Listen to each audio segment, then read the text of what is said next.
सर्वांना नमस्कार. आपण सेल्सचे समूहीकरण किंवा ग्रुपिंग यावर चर्चा करूया.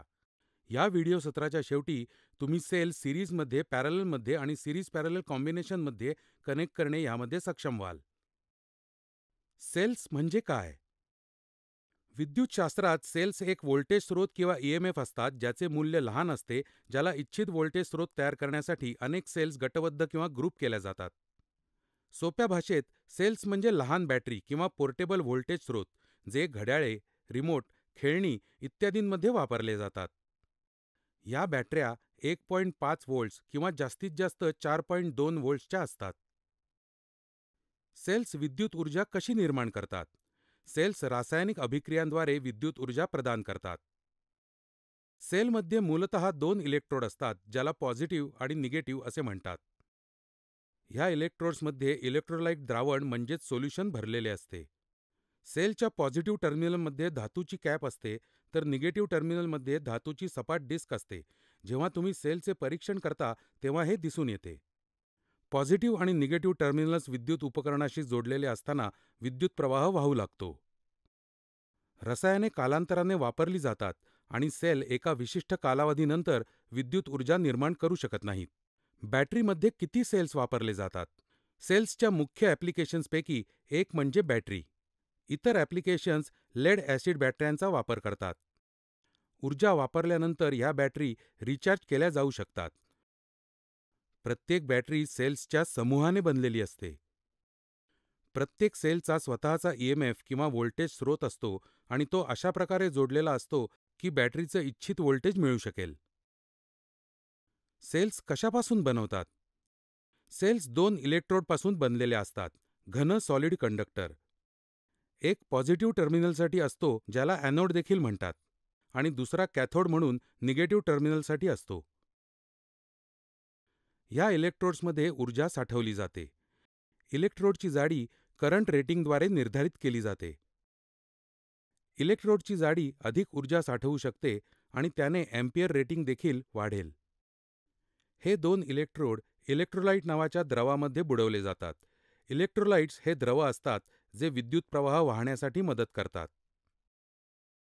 प्राथमिक सेल्समध्ये इलेक्ट्रोलाइट्स पोटॅशियम, सोडियम, मॅग्नेशियम इत्यादींनी बनलेल्या पेस्टच्या स्वरूपात असतात, जे बॅटरीच्या प्रकारानुसार भिन्न असतात.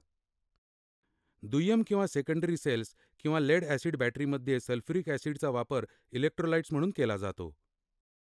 सेलचे चिन्ह दोन समांतर रेषांनी काढले असते, एक मोठी आणि दुसरी लहान, अनुक्रमे जे सकारात्मक किंवा पॉझिटिव्ह आणि नकारात्मक किंवा निगेटिव्ह टर्मिनल दर्शवते. विद्युत प्रवाह हा इलेक्ट्रॉन प्रवाह असल्याने इलेक्ट्रॉन हे ऋणात्मक चार्ज केलेले कण असतात आणि ते ऋण इलेक्ट्रोड्सपासून भाराकडे वाहू लागतात, ज्याला विद्युत प्रवाह म्हणून ओळखले जाते, जे की प्रत्यक्षात घडत असते.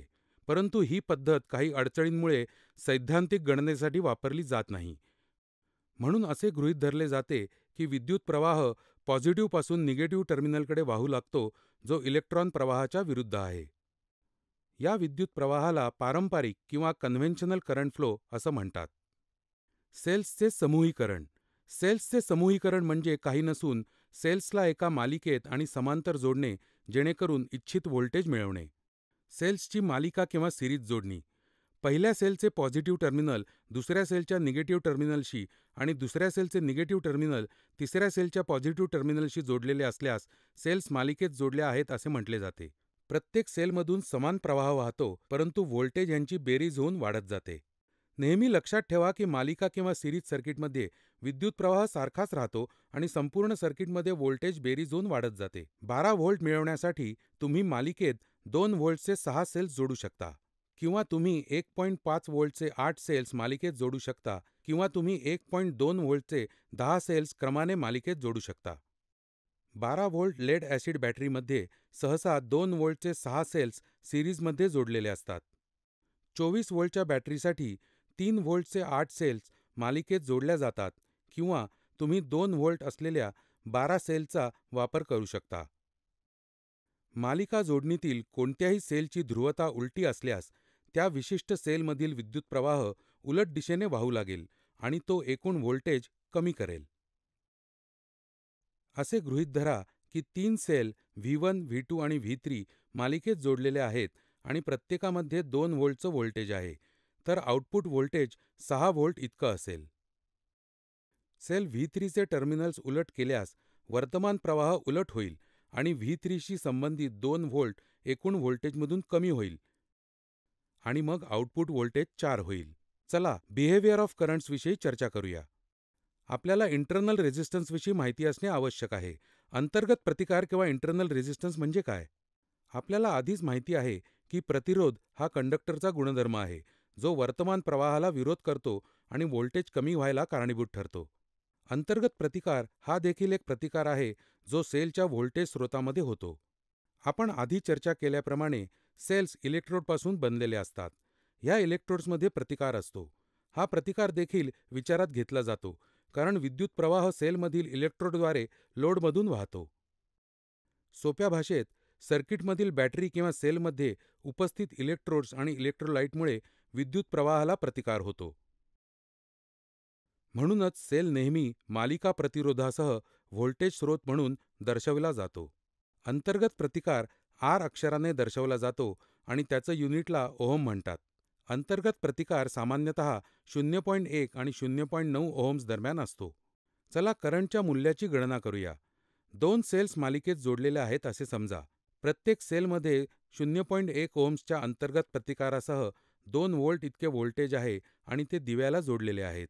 लोड प्रतिरोध 2 ओहम्स असू द्या. ओहम्सच्या नियमानुसार आपण करंटचे मूल्य शोधण्यासाठी खालील सूत्र वापरतो. I बरोबर V भागिले R.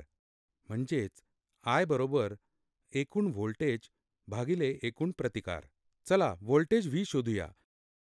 हे एक मालिका सर्किट असल्यामुळे प्रत्येक सेलचं व्होल्टेज सर्किटमध्ये असलेल्या व्होल्टेजमध्ये जोडले जाते, म्हणजेच ॲड केले जाते. म्हणून व्होल्टेज 4 व्होल्ट बनते. व्होल्टमीटरला दोन्ही सेलमध्ये किंवा समांतर जोडून व्होल्टेजची खात्री करा. आता आपण प्रतिकार R कडे वळूया. वास्तविक सर्किटमध्ये 2 प्रतिकार असतात. अंतर्गत प्रतिकार R आणि बाह्य प्रतिकार किंवा लोड प्रतिरोध R. आपल्याला माहित आहे की मालिका सर्किटमध्ये प्रतिरोधक मूल्ये जोडली जातात, म्हणून एकूण प्रतिकार R अधिक R होतो. म्हणून एकूण प्रतिकार बरोबर 2.2 ओहम्स. सूत्राप्रमाणे मूल्ये घालूया. I बरोबर 4 भागिले 2.2. I बरोबर 1.818 एम्प्स. सर्किटची ॲमीटर सिरीज कनेक्ट करा आणि ॲमीटर रीडिंग 1.8 एम्पियर करंट दाखवते याची खात्री करा. आणखी एका उदाहरणावर चर्चा करूया.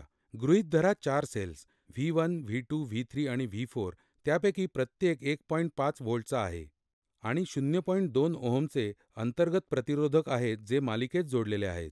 मालिका कनेक्शनसह सेल कॉन्फिगर करण्यासाठी प्रत्येक सेलमध्ये समान व्होल्टेज आणि अंतर्गत प्रतिकार असणे आवश्यक आहे.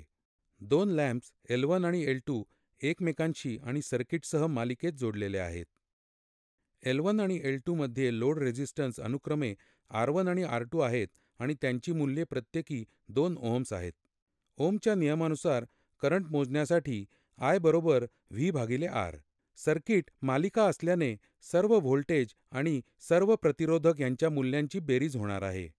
जेव्हा आपण V1, V2, V3 आणि V4 जोडतो तेव्हा व्होल्टेज 6 होते आणि एकूण अंतर्गत प्रतिकार R1, R2, R3 आणि R4 जोडून 0.8 ओहम होतो. सर्व सेलच्या अक्रॉस 6 व्होल्ट मोजण्यासाठी व्होल्टमीटर कनेक्ट करा. सर्किट प्रतिकार 4 ओहम्स आहे. 2 दिवे L1 आणि L2 मालिकेत जोडलेले असल्याने प्रत्येक दिव्यामध्ये 3 व्होल्ट म्हणून 6 व्होल्ट समान प्रमाणात विभागले जातात. म्हणून सर्किटमधील एकूण प्रतिकार 4.8 ओहम्स आहे. सूत्राप्रमाणे मूल्ये घालूया. I बरोबर V भागिले R. म्हणून 6 भागिले 4.8 आपल्याला 1.25 एम्पियर्स मिळतात. ॲमीटर वापरून सर्किटशी सिरीजमध्ये जोडून याची खात्री करा. आपल्या दिलेल्या वेळेबद्दल धन्यवाद. तुमचा दिवस चांगला जावो.